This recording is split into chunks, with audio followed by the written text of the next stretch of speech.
નમસ્કાર. શ્રીમદ ભગવદ્ ગીતા વિશે આજે આપણે જાણીશું. શ્રીમદ ભગવદ્ ગીતા ભારતીય દર્શનનો અમૂલ્ય ગ્રંથ છે.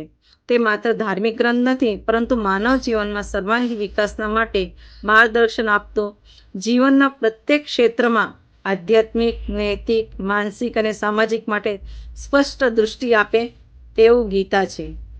મહાભારતના યુદ્ધભૂમિમાં ભગવાન શ્રી કૃષ્ણ અને અર્જુન વચ્ચે થયેલા સંવાદ આજે પણ માનવ જીવન માટે અત્યંત પ્રાસંગિક છે. ગીતા કર્મ, જ્ઞાન અને ભક્તિ દ્વારા માનવને આત્મસંતુલન, કર્તવ્યબોધ અને આંતરિક શાંતિ તરફ દોરી જાય છે.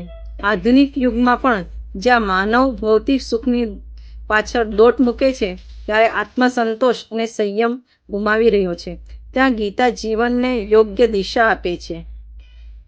સુખ, દુઃખ, લાભ, હાનિ, જય, પરાજય જેવા દ્વંદ્વોની પરિસ્થિતિમાં સંભાવ રાખવાની શિક્ષા આપે છે. ગીતા માત્ર ઉપદેશ નથી આપતી, પરંતુ જીવન જીવવાની કળા શીખવે છે. કર્મયોગ દ્વારા આસક્તિ વિના કાર્ય કરવું, ભક્તિ દ્વારા અહંકારનો નાશ, જ્ઞાન દ્વારા આત્મ સાક્ષાત્કાર કરવો, આ ત્રિવેણી સંગમ ગીતા માનવને પૂર્ણતા તરફ લઈ જાય છે. આજનો યુવાન માનસિક તણાવ, અસંતુલન અને મૂલ્ય સંકટમાંથી પસાર થઈ રહ્યો છે. ગીતા તેમને નિર્ણય ક્ષમતા, આત્મવિશ્વાસ અને કર્તવ્યનિષ્ઠા અને નૈતિકતા આપે છે.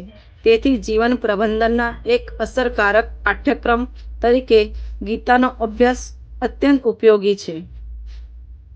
ગીતાનો પહેલો અધ્યાય અર્જુન વિષાદ યોગ. અર્જુન પોતાના સ્વજનો સામે યુદ્ધ કરવામાં અસમર્થ બને છે ત્યારે મન ભ્રમિત થાય છે, ધનુષ હાથમાંથી છૂટી જાય છે. આધુનિક માનવ સામે પણ આ જ સામ્યતા આવે છે. કર્તવ્ય અને લાગણી વચ્ચે ફસાયેલો નૈતિક દુબળી સ્થિતિ અનુભવે છે, નિર્ણય લેતા ગૂંચવાય છે. આજનો અર્જુન પણ આધુનિક જીવનમાં સ્ટ્રેસ, ડિપ્રેશન અને ડિસિઝનના અનુભવનો અભાવ છે.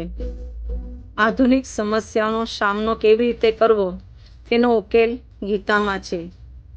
અધ્યાય 2, જીવનમાં સ્થિતપ્રજ્ઞના ગુણ. આદર્શ જીવન કેવી રીતે જીવવું, સ્થિતપ્રજ્ઞના લક્ષણો બતાવ્યા છે. સુખ દુઃખમાં સંભાવ રાખવો, રાગ દ્વેષનો અભાવ, ઇન્દ્રિય સંયમ, સ્થિર બુદ્ધિ. આજના જીવનમાં સફળતા અને અસફળતા, જ્યારે લાભ હાનિ, પ્રશંસા નિંદા, જ્યારે આવી સ્થિતિ આવે ત્યારે વ્યક્તિએ કેવું સ્થિતપ્રજ્ઞ રહેવું, માનસિક સંતુલન જાળવવાનો, આ બધું સ્થિતપ્રજ્ઞ અધ્યાય 2 માંથી આપણને શીખવા મળે છે. સ્થિતપ્રજ્ઞ માનવ જીવનને અસ્થિરતામાંથી સ્થિરતા તરફ લઈ જાય છે. તેથી આદર્શ જીવનના પ્રબંધનનો આધાર સ્તંભ છે. અધ્યાય 3 કર્મયોગ પર આધારિત છે. કર્મનો અર્થ કર્મયોગ એટલે કર્તવ્યપૂર્વક કાર્ય કરવું, ફળની આસક્તિ વિના કર્મ કરવું, ફરજથી ભાગવું નહીં. સમસ્યા આવે પણ સમસ્યાનો સામનો કરવો. નિષ્કામ કર્મ કરવું એટલે તણાવ ઘટે છે. આજે work pressure, competition, failure, fear જેવા કર્મયોગ માટે ખૂબ ઉત્તમ ગુણ છે. કર્મયોગ માનસિક શાંતિ અને કાર્યક્ષમતાનો વધારો કરે છે. કર્મયોગ જીવનને ગતિ, અર્થ અને સંતુલન આપે છે. આથી અધ્યાય 3 જીવન પ્રબંધનનું વ્યવહારુ દર્શન રજૂ કરે છે. અધ્યાય 4 જ્ઞાન કર્મ સંન્યાસ યોગ. કે ભગવાન અવતાર લે છે. યદા યદા હિ ધર્મસ્ય, સજ્જનનો સાથ અને દુર્જનનો નાશ કરવા ભગવાન ચોક્કસ અવતાર લે છે. અધ્યાય 7 જીવનમાં આધ્યાત્મિક દૃષ્ટિ આપે છે. ભક્તિ જીવનમાંથી ભાગવાની રીત નથી, પરંતુ દરેક કાર્યમાં ઈશ્વરને અનુભવવાની કલા છે. આધુનિક યુગમાં ભૌતિક છે, પરંતુ આધ્યાત્મિક જોડાણ વિના જીવન ખાલી લાગે છે. શિક્ષણ, સેવા અને સમાજ કાર્યના સમર્પણ ભાવ જરૂરી છે. જીવનમાં કરુણા, પ્રેમ, દયા જેવા ગુણો વિકસે છે. ઈશ્વર સમગ્ર પ્રકૃતિમાં વ્યાપેલ છે. જળ અને ચેતનમાં પણ ભગવાન છે. ભક્તના પ્રકાર કયા છે કે આર્ત, અર્થાર્થી, જિજ્ઞાસુ અને જ્ઞાની. ઈશ્વરને સમજવાની શ્રદ્ધા દ્રઢ બનાવી, ઈશ્વરને સ્વરૂપ અને શક્તિ તરીકે સમજવાની જીવનમાં વિશ્વાસ અને સ્થિરતા આવે છે. 8મો અધ્યાય મૃત્યુ સમયે જેનું સ્મરણ થાય છે તેવી જ ગતિ મળે છે. સતત ઈશ્વરને સ્મરણ કરવાથી જીવન શુદ્ધ બને છે. અંતિમ ક્ષણનું ચિંતન ભવિષ્ય નક્કી કરે છે. સકારાત્મક વિચાર, ભક્તિ અને આત્મચિંતન જીવનને શાંતિ આપે છે. રાજ વિદ્યા રાજગુહ્યમ 9મો અધ્યાય. ઈશ્વર સર્વવ્યાપક છે અને ભાવનો ભૂખ્યો છે. પત્રમ પુષ્પમ ફલમ તોયમ. ભાવપૂર્ણ જે અર્પણ કરશું તે ભગવાન સ્વીકાર છે. ભક્તિમાં સાધન નહીં પણ ભાવ મુખ્ય છે. સરળતા, નમ્રતા અને સમર્પણતાથી જીવન પવિત્ર બની જાય છે.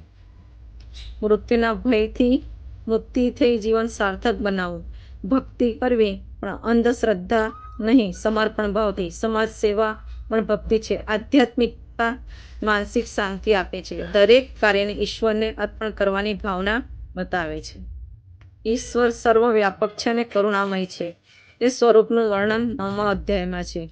ઈશ્વરને ભક્તિમાં ભૌતિક વૈભવ નહીં પરંતુ શુદ્ધ ભાવના જોઈએ. સરળ અને નિષ્કપટ ભક્તિ દ્વારા જ ઈશ્વર પ્રાપ્ત થાય છે. આ અધ્યાયનો આજના જીવનમાં અત્યંત ઉપયોગી છે. તે માનવીને અહંકાર, ભય અને ચિંતાથી દૂર કરી ભક્તિ, સમર્પણ અને આંતરિક શાંતિ તરફ દોરી જાય છે.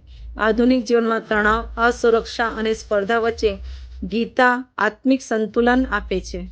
બીજા વિડીયોમાં આગળના અધ્યાયનું જોઈશું.